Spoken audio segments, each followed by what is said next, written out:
Let me lay a scene for you. You wake up in the middle of the night from a nice nap and get a little thirsty, so you decide to grab a cup of water. You walk over to your cabinet in your kitchen, grab a glass out. When you fill up your cup, this is what it looks like. Now, as much as I love my Brita, I don't think it's going to be able to filter all this skunk out, but as nasty as this is, it is a reality for people. This picture is from someone sitting in a small town of Pavon, Wyoming. This town is subjected to having the negative effects of having a fracking plantation next to its town. So as you guys probably know by now, my topic is on hydraulic fracturing or fracking. Most of you guys have probably heard this term before, but maybe don't know how it works or what it actually means. The process of fracking is the main way that we obtain natural gas. This process works by, you start by digging a hole about 8,000 feet deep into the earth, and then after this hole is dug, at the bottom you send a pipe gun down to dig horizontally. Now this pipe gun creates small explosions to dig, and these explosions also create fractures in the rock, hence the name fracking. A thing called fracking fluid is then sent down into the hole at high pressure, and once the pressure is released, the natural gas rises to the top to be collected. As someone who has researched this topic heavily and who's also written a paper on it prior to this class, I feel like I am qualified enough to speak on this topic. The use of fracking may not affect you as of right now, but if this continues, there could be a fracking plantation opening up the street down from you, and then it could affect you, your family, your friends, your pets. So it's a very serious topic. So as a nation, we should stop, or at very least regulate the amount of fracking that we do because of its negative effects to the environment and the people around it. So first, I'm going to speak how it is bad for the environment. Joe Hoffman, writing in Geology and Human Health, states that fracking has a capability of impacting air pollution, water pollution, and even causing minor earthquakes. As weird as that sounds, this process can actually, and it is pretty common to produce minor earthquakes. These are referred to as induced seismic events. Most of them are pretty small, but the highest recorded one was a 5.2 magnitude, which is pretty high for something that doesn't occur naturally. Along with this, air and water pollution are a very main issue. The water I showed you earlier, that was due to contamination from the flowback. So flowback is pretty much fracking fluid that comes back up with the natural gas. Here's another picture of how it can affect your tap water.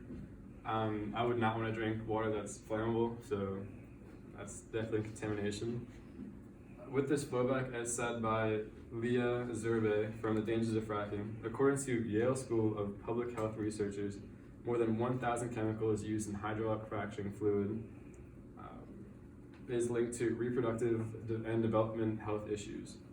This flowback finds its way into nearby water streams in residential areas, and it forces the people to basically not be able to use their running water, so like their showers and their sinks. So they have to use pretty much bottled water for everything.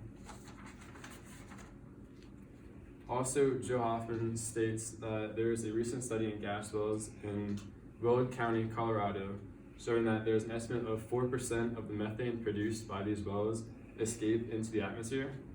For comparison, this 4% is equivalent to the carbon emissions of 1 to 3 million cars. So as 4% might seem small, but relatively it is very high. And this is because you can't really obtain all 100% of the natural gas that comes back up because it is a gas and it's hard to contain.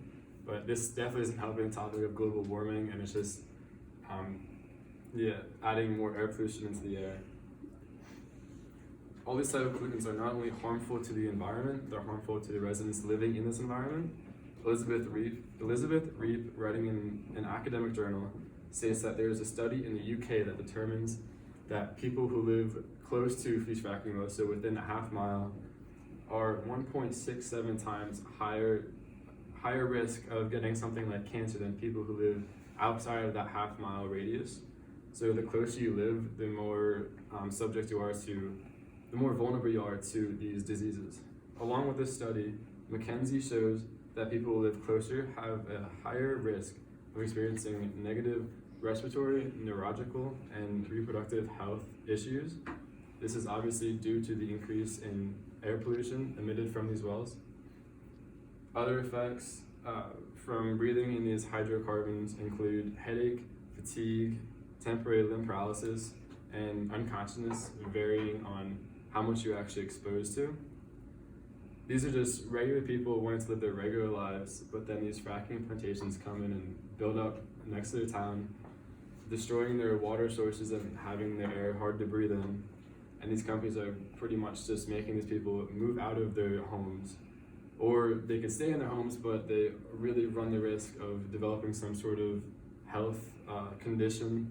So it's a very bad thing. The problem with stopping fracking overall is that it is the main way that we obtain natural gas, which is our #1 provider in our nation's power.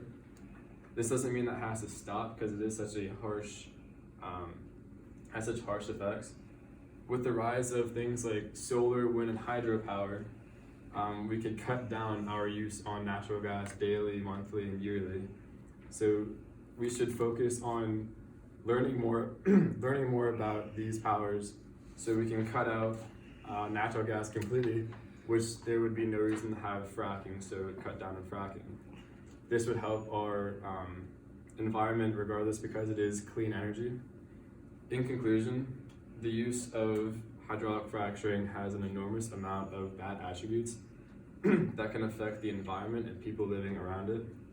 This process of obtaining natural gas should be stopped or at least highly regulated prior to building more wells so we can ensure the safety of the people and the environment around it. There's not much that we can do as individuals right now that will really halt this process, but I hope this speech opened your eyes into what goes on behind the scenes of the natural gas we use daily. Thank you.